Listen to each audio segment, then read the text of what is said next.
নমস্কার সবাইকে, কেমন আছেন? আমার আরেকটি ব্লগে সবাইকে ওয়েলকাম। আজকে আমি এই ব্লগটি শুরু করছি আমাদের কলকাতা যাওয়ার দিন থেকে শুরু করে, কারণ সেই দিনই তারপরের দিনই ছিল আমার মেয়ের কলেজের ভেরিফিকেশন। সেটা হচ্ছিল ফিজিক্যালি। তো সেই জন্য সব ডকুমেন্টস নিয়ে আমরা কিছু জামা কাপড় রেডি করে আমরা রওনা দিয়েছিলাম। আমাদের সকালে ট্রেন ছিল সকাল 8টায়, তাই আমরা খুব ভোরবেলা উঠে গেছিলাম। ভোরবেলা উঠে সমস্ত কাজ করে চান পুজো করে হালকা চা বিস্কুট এগুলো খেয়ে রওনা দিয়েছিলাম। আর সেরকম কিছু খাবার বানাইনি, শুকনো খাবার ফল এসবই নিয়ে নিয়েছিলাম। আর ট্রেনে উঠে আমরা প্রথমে একটু চা অর্ডার করে দিয়েছিলাম, কারণ একটু চা না খেলে ভালো লাগছিল না। তো চা খেয়ে বেশ তারপরে আমরা জার্নিটা শুরু করেছিলাম। আমাদেরকে ধর না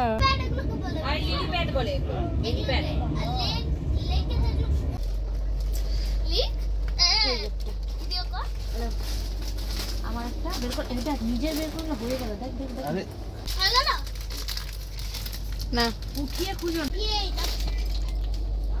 নাও। ভিডিও তো করছি, ভালো করে খাও।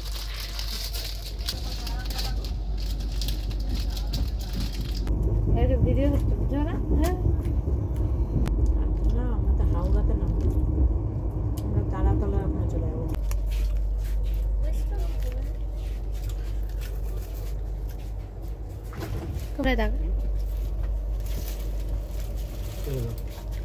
শুধু যাওয়ার পর তারপরে একটু টিফিন সেরে নিয়েছিলাম, ঝালমুড়িও খেয়েছিলাম ট্রেনে, খেতে বেশ ভালো লেগেছিলো। আর হচ্ছে যে খাবার যেগুলো সাথে নিয়েছিলাম সেগুলো কিছু খাবার খেয়ে নিয়েছিলাম। যেহেতু বাইরের থেকে কোনো কিছু খাবার আমি নিয়ে আসিনি, সেই জন্য এগুলো খাবার দিয়ে আমরা চালিয়ে নিয়েছিলাম। তো ট্রেনটা মোটামুটি সময় অনুযায়ী পৌঁছে গেছিলো, সেই রকমভাবে কোনো আমাদের অসুবিধেই হয়নি। গল্প করতে করতেই আমরা 4 জন মিলে চলে গেছিলাম। আর যেহেতু সকালের ট্রেন, আর দুপুরে তো ঘুমানোর অত ব্যবস্থা ভালো লাগছিল না, তো বাইরের দৃশ্য দেখতে দেখতে আমরা যথাসময়ে কলকাতা পৌঁছে গেছিলাম।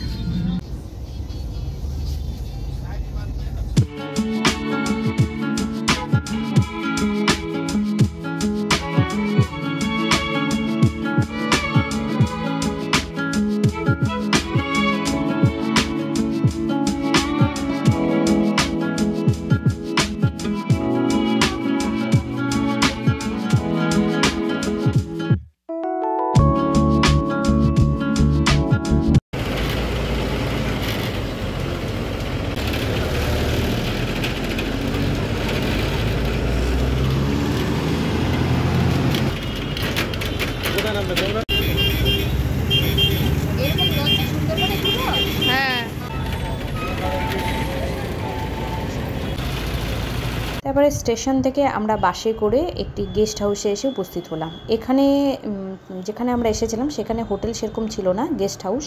তবে গেস্ট হাউস নেওয়াটাই মনে হচ্ছে আমাদের পক্ষে ভালোই হয়েছে, কারণ সেখানে খাবার দাবার থেকে শুরু করে ঘর দুয়ার বেশ পরিষ্কার পরিচ্ছন্নই ছিল। এসেই আমরা কিছু টিফিন খাবার অর্ডার করেছিলাম, সেগুলোই খেয়ে তারপরে আমরা একটু টিভি দেখছিলাম, আর মেয়েরাও দেখছিল, সঙ্গে আমরা একটু গল্পও করছিলাম। তারপরে রাতের ডিনারটা তাড়াতাড়ি সেরে নিয়েছিলাম, কারণ সকাল থেকে যেহেতু ভাত খাওয়া হয়নি, সেজন্য রাতের খাবারটা তাড়াতাড়ি 9টার মধ্যেই আমরা সেরে নিয়েছিলাম। আর শরীর খুব ক্লান্ত ছিল, খেয়ে দিয়ে আমরা সব ঘুমিয়ে পড়েছিলাম। এটাই হচ্ছে পরের দিন সকালবেলা মেয়ের কলেজে যাওয়া, তাই সকাল সকাল সবাই স্নান টান করে রেডি হয়ে গেছিলাম। টিফিন খেয়ে নিয়ে তারপরে আমরা কলেজের দিকে রওনা দিয়েছিলাম।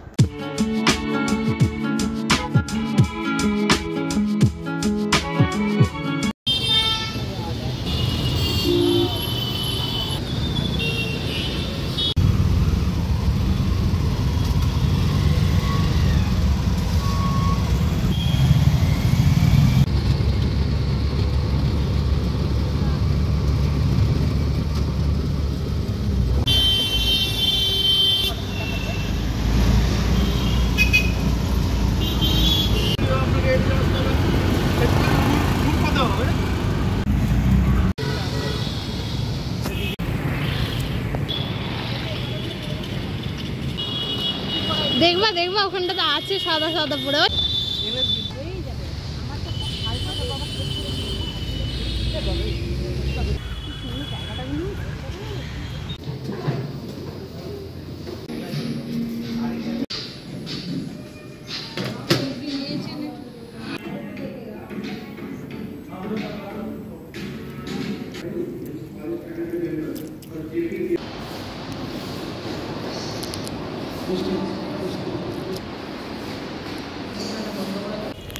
চলো চলো মা, বৃষ্টি পড়ছে।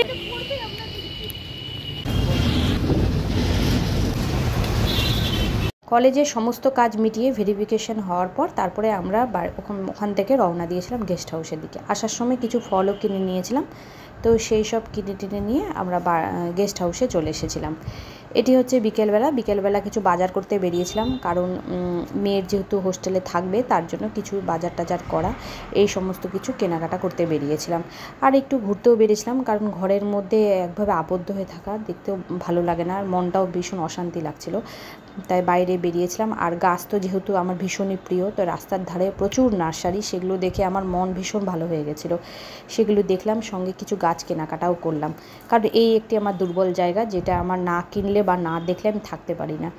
তো যাই হোক, এইভাবে ঘুরে সন্ধ্যের দিকে আমরা গেস্ট হাউসের দিকে চলে এসেছিলাম।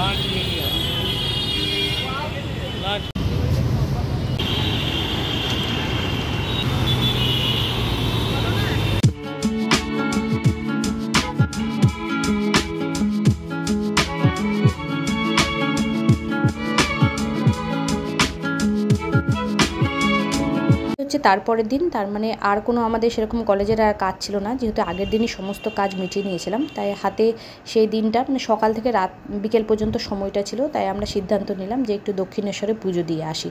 তাই সকালবেলা সবাই মিলে উঠে স্নান করে নিয়ে বাচ্চাদেরকে একটু টিফিন খাইয়ে আমরা রওনা দিয়েছিলাম দক্ষিণেশ্বরের দিকে। তো দক্ষিণেশ্বরে পুজো দিতে গিয়ে ভীষণ বৃষ্টি পেয়েছিলাম। যাই হোক, মা বোধহয় এটাই চেয়েছিলেন, বৃষ্টিকে উপেক্ষা করেই আমরা লাইনে দাঁড়িয়ে মায়ের খুব ভালোভাবে দর্শন করে পুজো দিয়েছিলাম, আর হচ্ছে খুব ভালো করে মন্দিরটা চারিদিকে ঘুরে নিয়েছিলাম। থেকে একটা বাস আছে, 12 বলে একটা বাস আছে, এটা হাইটেড বলে, লোকাল ট্রেনও তো পেয়ে যাবে। এই যে জুটার আগের দিন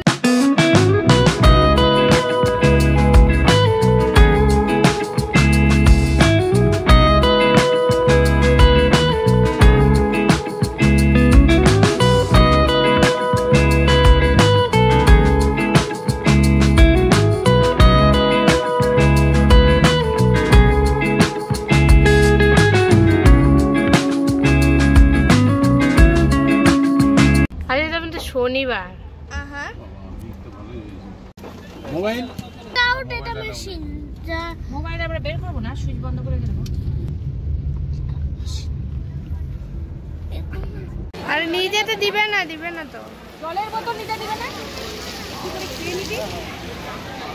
ওই ভিতরে তো দিবে না।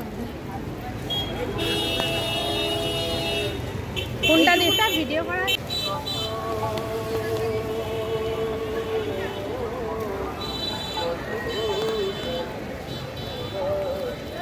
জানি তো।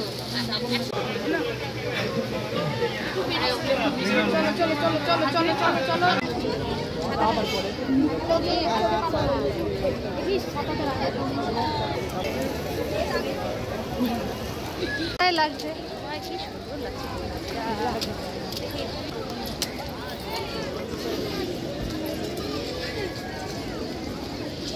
এটি হচ্ছে পুজো দিয়ে আসার পর, কারণ মন্দিরের ভিতরে মোবাইল বা ক্যামেরা নিয়ে যাওয়ার কোনো অনুমতি ছিল না, সেই জন্য মোবাইলগুলো আমাদের একটা কাউন্টারে টিকিট কেটে জমা করতে হয়েছিল। তা বাইরে যতটুকু পেরেছি ভিডিও করেছি, আর আমরা সম্পূর্ণভাবেই ভিজে গেছিলাম, ছাতাকে মানে ভেদ করেই মনে হচ্ছে বৃষ্টি গায়ে পড়েছিল।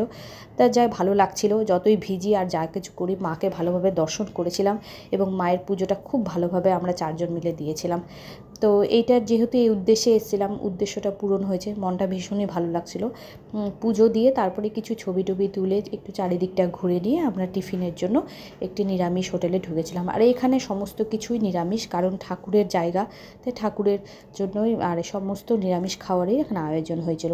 সেই টিফিন করে নিয়ে তারপরে আমরা আবার রওনা দিয়েছিলাম ভিক্টোরিয়ার দিকে।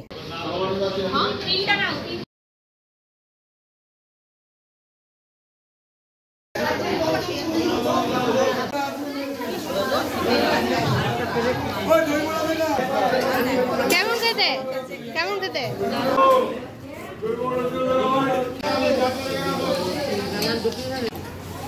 মন্দিরের পাশে প্রচুর ঠাকুরের জিনিসের দোকান বসেছিল, সেই দোকানগুলি আমরা ঘুরে নিয়েছিলাম এবং যেটুকু পেরেছি কেনাকাটা করেছিলাম, কারণ ঠাকুরের জিনিস কিনতেও বেশ ভালো লাগে।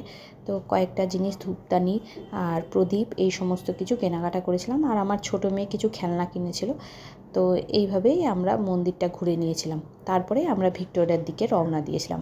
আর রাস্তাতে প্রচুর জল, কলকাতাতে একটু বৃষ্টি হলেই মানে একদম হাঁটু পর্যন্ত জল, গাড়ি চালানো ভীষণই অসুবিধা, ড্রাইভার দা সেইভাবে বলছিলেন। আর উনি খুব ভালো ছিলেন, যেতে যেতে আমাদেরকে কলকাতার অনেক কিছু জিনিস দেখিয়েছিলেন এবং বুঝিয়েছিলেন, যেগুলো আমরা সত্যিই জানি না। তো ভিক্টোরিয়াতে আমাদেরকে ঢুকে উনি পার্কিংয়ে রেখে দিয়েছিলেন গাড়িটা। তো ভিক্টোরিয়ার ভেতরে আমরা যখন গেলাম তখন ক্যামেরা নিয়ে যাওয়ার অনুমতি ছিল, মোবাইল নিয়ে যাওয়ার। তো সেইভাবেই আমরা মোবাইল নিয়ে ক্যামেরা করতে করতে ভেতরে গেলাম আর সমস্তটা ভালোভাবে পরিদর্শন করলাম।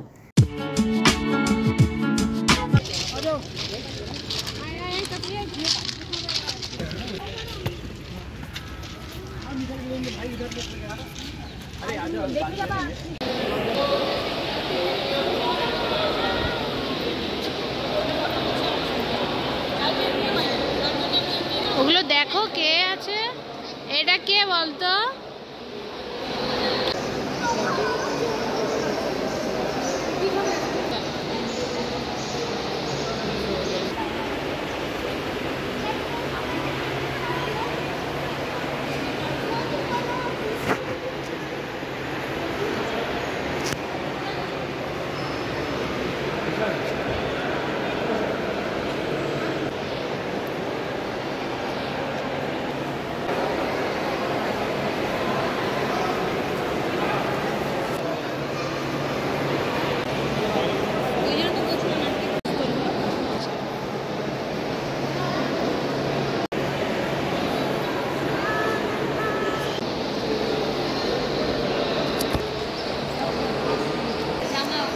বা ওর জামা দেখছো তো, অত ছোট বুনায়ের হবে না।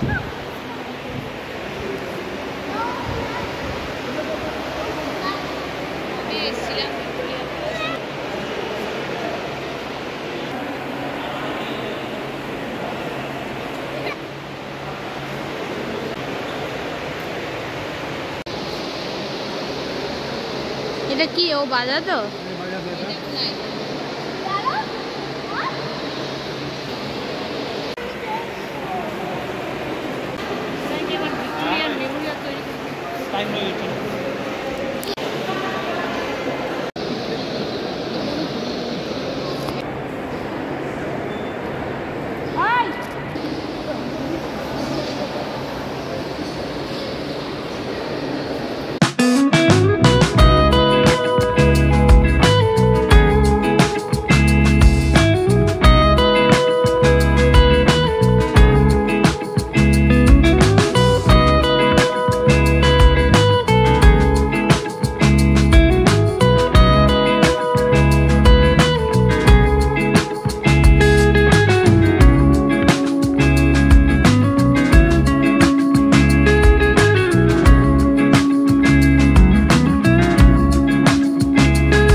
এরপর সেখান থেকে আস্তে আস্তে বিকেল 4টে হয়ে গেছিলো। সেখান থেকে এসে নিয়ে আমরা গেস্ট হাউসে উঠলাম এবং সেখানে কিছু লাঞ্চ করে নিয়েছিলাম, কারণ আমাদের রাতে যেহেতু ট্রেন ছিল, দুপুরের ভাতটা সে একটু দেরি করেই খাওয়া হয়েছিল। যাই হোক, সমস্ত কিছু ভালোভাবে দেখা হয়েছিল, এটাই একটা মনের সান্ত্বনা।